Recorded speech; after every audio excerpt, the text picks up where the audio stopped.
महाभारत में कई घटनाएं, संबंध और ज्ञान विज्ञान के रहस्य छिपे हुए हैं। महाभारत का हर पात्र जीवंत है, चाहे वह कौरव, पांडव, कर्ण और कृष्ण हो या धृष्टद्युम्न, शल्य, शिखंडी और कृपाचार्य हो। महाभारत सिर्फ योद्धाओं की गाथाओं तक सीमित नहीं है। महाभारत से जुड़े शाप, वचन और आशीर्वाद में भी रहस्य छिपे हैं। दरअसल महाभारत की कहानी युद्ध के बाद समाप्त नहीं होती है। असल में महाभारत की कहानी तो युद्ध के बाद शुरू होती है, जो आज भी जारी है। माना जाता है कि वर्तमान युग महाभारत की ही देन है। हम आपको बताएंगे महाभारत से जुड़ी घटनाओं से जुड़े कुछ ऐतिहासिक स्थलों के बारे में, जिनके बारे में कहा जाता है कि यहाँ आज भी इन घटनाओं के साक्ष्य मौजूद हैं।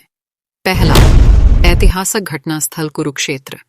ये तो सभी जानते हैं कि महाभारत का युद्ध कुरुक्षेत्र में हुआ था। कुरुक्षेत्र हरियाणा में स्थित है। कुरुक्षेत्र में भारतीय पुरातत्व सर्वेक्षण विभाग द्वारा महाभारत काल के कई अवशेष प्राप्त हुए हैं, जिनमें बाण और भाले प्रमुख हैं।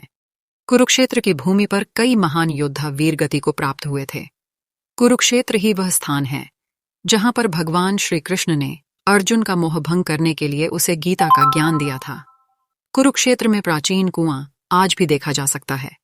माना जाता है कि इसी जगह पर महाभारत युद्ध में कर्ण ने चक्रव्यूह की रचना करके अभिमन्यु को धोखे से मारा था, जिससे वह वीर गति को प्राप्त हुआ था। दूसरा ऐतिहासिक घटना स्थल, शकुनी की नीति के तहत दुर्योधन ने पांडवों के रुकने के लिए एक ऐसा महल बनवाया था जो लाख से बना था, जिसे बाद में लाक्षागृह कहा गया।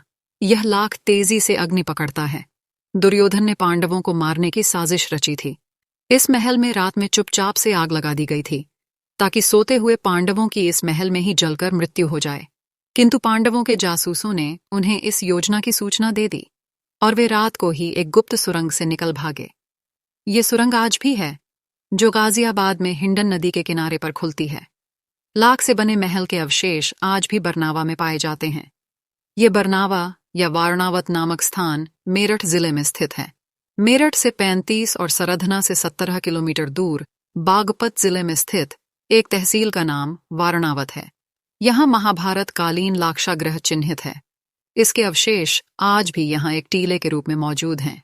लाक्षागृह से निकलने पर भटकते हुए पांडव वर्तमान नागालैंड में पहुंच गए थे।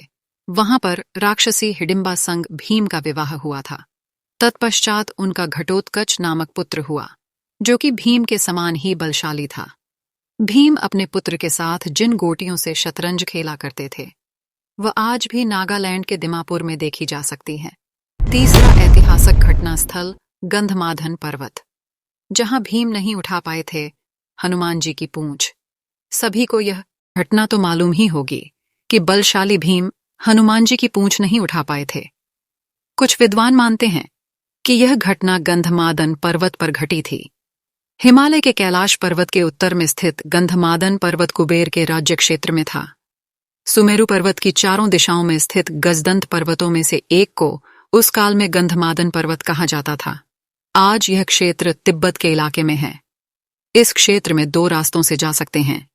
पहला नेपाल के रास्ते मानसरोवर से आगे और दूसरा भूटान की पहाड़ियों से आगे और तीसरा अरुणाचल के रास्ते चीन होते हुए। संभवतः महाभारत काल में अर्जुन ने असम के एक तीर्थ में जब हनुमान जी से भेंट की थी, तो हनुमान जी भूटान या अरुणाचल के रास्ते ही असम तीर्थ में आए होंगे। हालांकि कुछ विद्वानों के अनुसार उत्तराखंड में जोशीमठ से लगभग 25 किलोमीटर दूर हनुमान चट्टी है। यहाँ भीम और हनुमान जी की भेंट हुई थी और हनुमान जी ने भीम को महाभारत युद्ध में विजयी होने का आशीष दिया था। चौथा ऐतिहासिक घटना स्थल बर्बरीक यानी कि खाटू श्याम।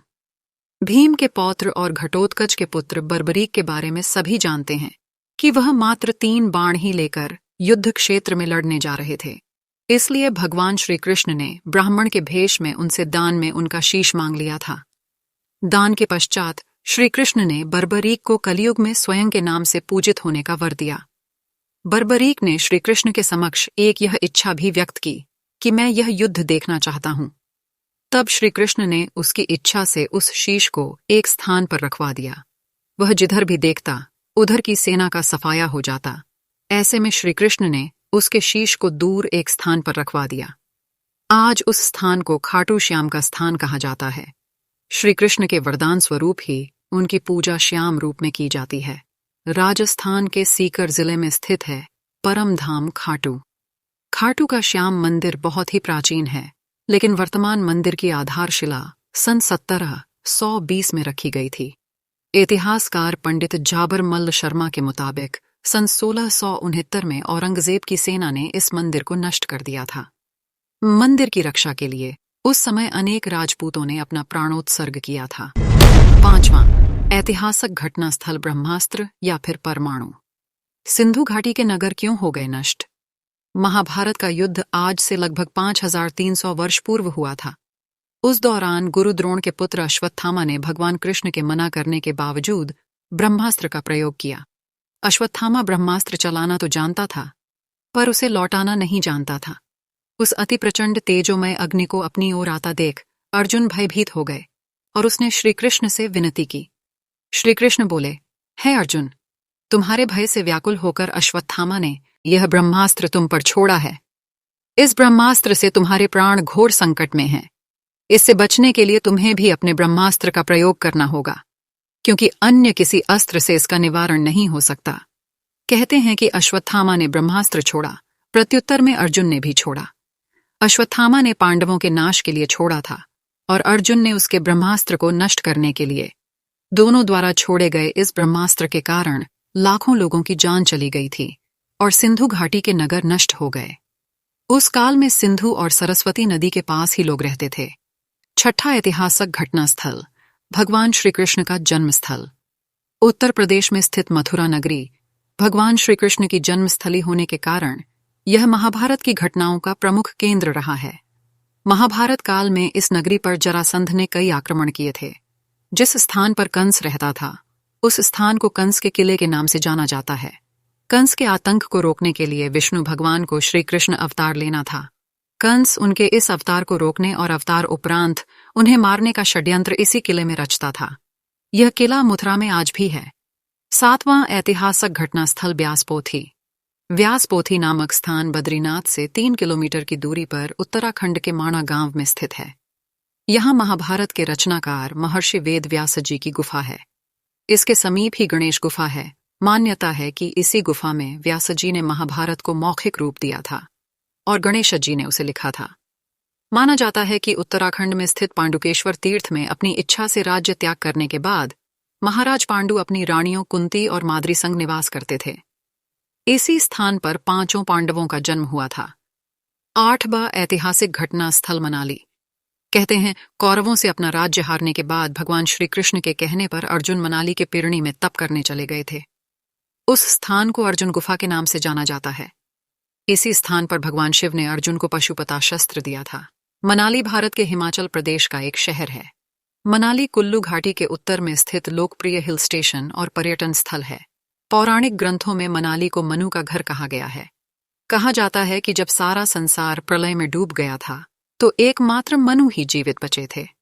मनाली में आकर ही उन्होंने मनुष्य की पुनर्रचना की। इसलिए मनाली को हिंदुओं का पवित्र तीर्थ स्थल भी माना जाता है। इसके अलावा मनाली में हिंदू गाथाओं से जुड़े और भी कई प्राचीन स्थल हैं। 9वां ऐतिहासिक घटना स्थल इंद्रप्रस्थ या दिल्ली। दिल्ली को उस काल में इंद्रप्रस्थ कहा जाता था और मेरठ को हस्तिनापुर। दिल्ली में पुराना किला इस बात का सबूत है। खुदाई में मिले अवशेषों के आधार पर पुरातत्वविदों का एक बड़ा वर्ग यह मानता है कि पांडवों की राजधानी इसी स्थल पर रही होगी। दिल्ली कई ऐतिहासिक घटनाओं का साक्षी रहा है। पुराना किला दिल्ली में यमुना नदी के पास स्थित है, जिसे पांडवों ने बनवाया था। बाद में इसका पुनरुद्धार होता रहा। महाभारत के अनुसार यह पांडवों की राजधानी थी। दूसरी ओर कुरु देश की राजधानी गंगा के किनारे हस्तिनापुर में स्थित थी।